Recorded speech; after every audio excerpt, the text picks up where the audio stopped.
दोस्तों, एक नई वीडियो में आप सभी को खुशामदीद। दोस्तों, रोज़मर्रा की ज़िंदगी में हम लोग खाना बहुत तरीके के खाते हैं। क्या आपने कभी ये सोचा है कि ये खाना हमारे शरीर में कैसे हज़म होता है? हम जो खाते हैं, पीते हैं, उससे हमें एनर्जी कैसे मिलते हैं? कभी आपने गौर फ़िक्र किया कि हमारे कौन-कौन से पार्ट्स इसमें शामिल होते हैं? अगर हम लोग खाना ना खाएँ, तो हमें एनर्जी नहीं मिलती है। 1 दिन, 2 दिन, 3 दिन या हफ्ते भर नहीं खाएं तो हमें कमज़ोरी महसूस होने लगता है, हमें एनर्जी नहीं मिलने लगता है। इसलिए हम लोग खाना खाते हैं। क्यों? क्योंकि खाने में कुछ तो ऐसे न्यूट्रिशंस होंगे जिससे हमें एनर्जी मिलता है। वो न्यूट्रिशंस क्या क्या हो सकते हैं? वो न्यूट्रिशंस जैसे carbohydrates, proteins, vitamins, minerals, salts, fats वगैरह, ये सब हमारे न्यूट्रिशंस में शामिल होते हैं। ये न्यूट्रिशंस हमें फूड से मिलते हैं। फूड से हमें एनर्जी मिलती है और ऑर्गेनिक मटेरियल्स मिलते हैं जो हमारे शरीर को ग्रोथ करने में मदद करता है। और कहीं चोट लग जाए या कहीं एक्सीडेंट हो जाए तो जो डैमेज टिश्यूज़ होते हैं उससे रिपेयर करने में मदद करते हैं। और जो हम लोग पानी पीते हैं वो हमारे शरीर को डिहाइड्रेशन से बचाती है और मेटाबॉलिक प्रोसेस में एक इम्पोर्टेंट रोल अदा करती है। डाइजेस्टिव सिस्टम को समझने से पहले डाइजेशन क्या होती है इसका डेफिनेशन हम लोग समझते हैं। The process of conversion of complex food substances to simple absorbable form, that is called digestion. यानी तब्दील का वो अमल जिसमें एक कॉम्प्लेक्स फूड है जैसे कि चावल हो गया, ये स्टार्च के फॉर्म में होता है, बायो मैक्रोमोलिक्यूल्स में होता है। इसे कन्वर्ट करना है, ब्रेक डाउन करना है। और किस में कन्वर्ट करना है? माइक्रोमोलिक्यूल्स में। स्टार्च का माइक्रोमोलिक्यूल्स क्या होता है? ग्लूकोज होता है। ठीक है, तो यही ग्लूकोज में कन्वर्ट करना है। अपना शरीर ग्लूकोज को सिंपली एब्जॉर्ब कर सकता है लेकिन बायो माइक्रोमोलिक्यूल्स को एब्जॉर्ब नहीं कर सकता, इसलिए इसे कन्वर्ट करना पड़ता है, ब्रेक डाउन करना पड़ता है बायो माइक्रोमोलिक्यूल्स को माइक्रोमोलिक्यूल्स में। इसी को डाइजेशन कहते हैं। और ये कहाँ होता है? अपने डाइजेस्टिव सिस्टम में। और ये दो तरीके से होता है, एक मैकेनिकल और दूसरा बायोकेमिकल मेथड के द्वारा। डाइजेस्टिव सिस्टम को समझने के लिए हमें एलिमेंट्री कैनाल और उसके एसोसिएटेड ग्लैंड्स को समझना ज़रूरी है। एलिमेंट्री कैनाल स्टार्ट होता है अपने शरीर के सामने वाले पार्ट जिसे इंटीरियर पार्ट कहते हैं। और कौन सा पार्ट हो सकता है? कहाँ से स्टार्ट होता है? खाना कहाँ से स्टार्ट करते हैं खाने के लिए? अपना माउथ, मुंह। जो स्टार्ट होता है सामने वाले पार्ट लिप्स से, जो बंद होता है और आपके बोलने में मदद करता है। लिप के ओपन करने से आपके माउथ का पार्ट स्टार्ट हो जाता है जिसे ओरल कैविटी कहते हैं। जो खाली जगह है माउथ के अंदर उसे बकल कैविटी भी कहते हैं और ओरल कैविटी भी कहते हैं। यहाँ आपको दांत यानी टीथ आपको दिखाई देंगी और उसके बीच में आपको आपकी ज़बान, टंग दिखाई देगा, जो एक मस्क्यूलर ऑर्गन है, फ्रीली मूवेबल है, जिसे मूव करके आप अलग अलग तरह के आवाज़ें निकालते हैं। दोस्तों, पहले दांत के बारे में बात करते हैं। ह्यूमंस में 32 दांत होते हैं, वो तो सबको पता है। क्या आपको ये पता है कि हमारे जो दांत है वो हमारे जॉ बोन से अटैच्ड होता है? हमारे जो जॉ बोन है उसके सॉकेट में अपना जो टीथ का रूट है वो अटैच होता है। ठीक है, इसे थीकोडोंट कहते हैं। इस तरह का जो अटैचमेंट होता है उसे थीकोडोंट कहते हैं। और दूसरा टाइप जो होता है वो एक्रोडोंट होता है। एक्रोडोंट में क्या होता है कि जो टीथ है, टूथ है, उसका रूट नहीं होता है और ये जॉ बोन के मार्जिन में अटैच होता है।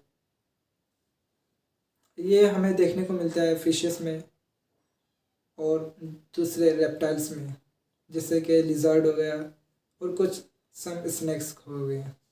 तो दूसरा अटैचमेंट के बारे में बात करते हैं जो है प्लियोरोडोंट। इसमें जो टूथ का जो रूट है वो थोड़े लंबे होते हैं, बड़े होते हैं और ये जाव बोन में अटैच होता है, ये भी मार्जिन में ही अटैच होता है, जिसे हम देख सकते हैं सम लिजर्ड्स में, फिशेस में, फ्रॉग्स में। दोस्तों हमारे ज़िंदगी में दो तरह के दांत आते हैं। एक छोटे में दूध के दांत आते हैं, मिल्क टीथ। फिर थोड़े थोड़े बड़े होने के बाद परमानेंट टीथ आते हैं। इस तरह के दो सेट्स पूरे लाइफ स्पैन में आते हैं। इसे डाइफिडोंट कहते हैं। और कुछ एनिमल्स में पूरी लाइफ में एक ही बार दांत आता है, इसे मोनोफियोडोंट कहते हैं। दोस्तों हमारे पास 32 दांत है। 32 दांत एक जैसे तो है नहीं, 4 प्रकार के अलग अलग दांत हैं, जिसे हेट्रोडोंट कहते हैं। और ये कौन कौन से प्रकार है? सामने के इंसिजर, फिर उसके जो नेक्स्ट वाले दांत हैं उसे कैनाइन कहते हैं। फिर जो नेक्स्ट वाले दांत है उसे प्रीमोलार्स कहते हैं। जो लास्ट के एंड में जो आपके दांत है उसे मोलार कहते हैं। इसे याद रखने का 32 दांत याद रखने का सिंपल फॉर्मूला है 2 1 2 3। इसे ICPM और M द्वारा याद कर सकते हैं, यानी इंसिजर, कैनाइन, प्रीमोलार और मोलार। 8 के हिस्से में बांट सकते हैं। दोस्तों अगर समझ में नहीं आ रहा है तो आप हमारे इस वीडियो को ज़रूर देखें। इस वीडियो में मैंने अच्छी तरीके से दांत के बारे में बता दिया है। फिर भी मैं इस वीडियो में आपको हम इंसानों में जो दांत है उसे बस इस तरह याद रखना। जो अटैचमेंट है वो थिकोडोंट है। पूरी लाइफ स्पान में 2 तरह के 2 बार दांत आते हैं, जिसे डाइफिडोंट कहते हैं। और सब एक जैसे तो दांत है नहीं, इसलिए हेट्रोडोंट है। और जो सब एक जैसे दांत है, और जिस एनिमल में सब दांत एक जैसे होते हैं उसे मोनोडोंट कहते हैं। की ज़बान, जिसे टंग कहते हैं। टंग के सरफेस में पेपिलेज होते हैं। ये टेस्ट बड्स होते हैं जो आपके खट्टे, मीठे, तीखे और जितने भी टेस्ट्स हैं उन सभी टेस्ट रिसेप्टर ज़रिए पहचाना जाता है कि ये कौन कौन सा टेस्ट है। दोस्तों जनरली टेस्ट को 5 हिस्सों में बांटा गया है: bitter, sour, salty, sweet and savoury. दूध के सरफेस में एनेमल होता है। ये बहुत ही सख्त होता है, बहुत हार्ड सब्सटेंस है अपने शरीर में, जो हर एक प्रकार के चीज़ को चबा डालते हैं बआसानी, इसलिए ये बहुत मजबूत होता है। दांत का काम यही है कि वो खाने को चबाता है, मैस्टिकेशन करता है। दोस्तों माउथ के बाद जो हिस्सा आता है जिसे फेरिंक्स कहते हैं, ये वो हिस्सा है जहाँ आपके नाक द्वारा सांस जो लेते हैं वो हिस्सा और खाना जो खाते हैं वो हिस्सा दोनों एक जगह मिलता है, इसे फेरिंक्स कहते हैं। फेरिंक्स के बाद 2 नालियाँ गुजरती। सामने की जो नाली है उसे ट्रैकिया कहते हैं, उसे सांस की नली कहते हैं, वाइंड पाइप। और उसके पीछे गिज़ा की नली, इसोफेगस, जिसमें फूड सप्लाई होता है, फूड ट्रांसपोर्ट होता है, उसे इसोफेगस कहते हैं। दोस्तों इसोफेगस अपना थोरैक्स और डायफ्रैक्स में होते हुए स्टमक से जा मिलता है। स्टमक जे शेप का होता है। स्टमक के 4 हिस्से होते हैं। सबसे ऊपर जो होता है वो फंडस कहलाता है, और जो बीच का जो पोर्शन है उसे बॉडी कहते हैं, और जो सबसे मिडिल है उसे पाइलोरिक कहते हैं।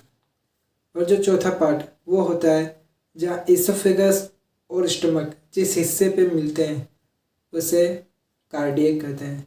यहाँ एक समझ लीजिए एक दरवाज़ा होता है, इसे स्फिंक्टर कहते हैं।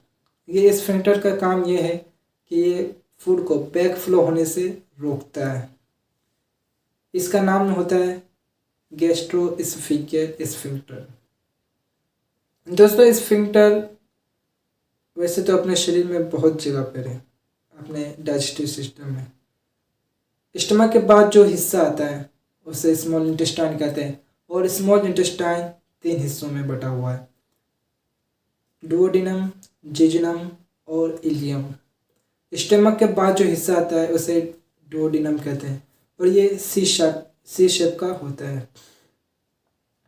स्टमक के बाद जो हिस्सा आता है उसे डुओडेनम कहते हैं और ये सी शेप का होता है। दोस्तों, डुओडेनम और स्टमक के बीच में जो स्फिंक्टर है उसे पाइलोरिक स्फिंक्टर कहते हैं। डुओडेनम के बाद जो हिस्सा आता है उसे जेजुनम कहते हैं और ये लार्जली कॉइल्ड में होता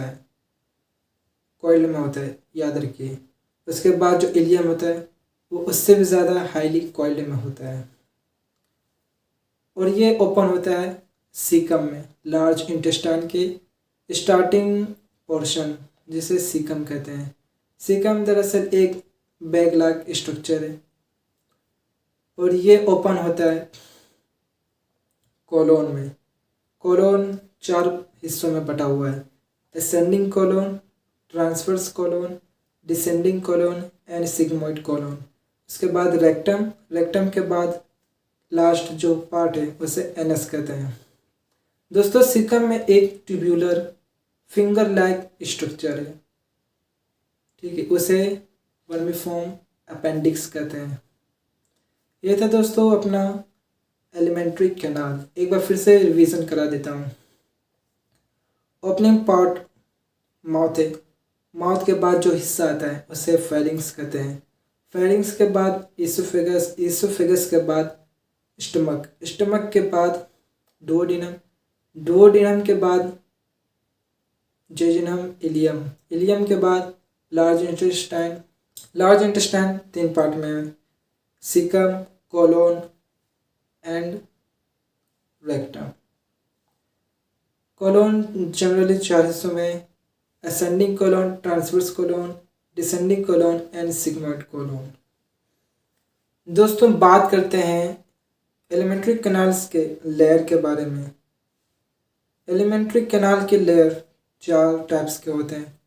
फर्स्ट, जो आउटर पार्ट है उसे सिरोसा कहते हैं। उसके बाद जो पार्ट आता है उसे मस्कुलरिस कहते हैं। मस्कुलरिस के बाद जो लेयर होता है उसे सबम्यूकोसा कहते हैं और सबम्यूकोसा के बाद सबसे अंदर में जो लेयर होता है उसे म्यूकोसा कहते हैं। सबसे ऊपर जो लेयर होता है उसे क्या कहते हैं? Serosa. Serosa generally smooth muscle tissue से बना हुआ होता है और ये मेसोथेलियम कहलाता है। ये generally epithelium of visceral organ से बनी होती है और यहाँ कुछ कनेक्टिव टिश्यूज़ भी होते हैं। उसके बाद जो लेयर होता है उसे मस्कुलरिस कहते हैं। ये 2 टाइप के लेयर शो करते हैं, आउटर सर्क्यूलर लेयर, उसके बाद इनर लॉन्जिट्यूडनल लेयर शो करता है। दूसरे उसके बाद जो लेयर आता है उसे सबम्यूकोसा लेयर कहते हैं। ये जनरली लूज कनेक्टिव टिश्यू से बना हुआ होता है जिसमें शामिल होता है ब्लड वेसल्स, लिम्फ और नर्व। दोस्तों, इन डुओडेनम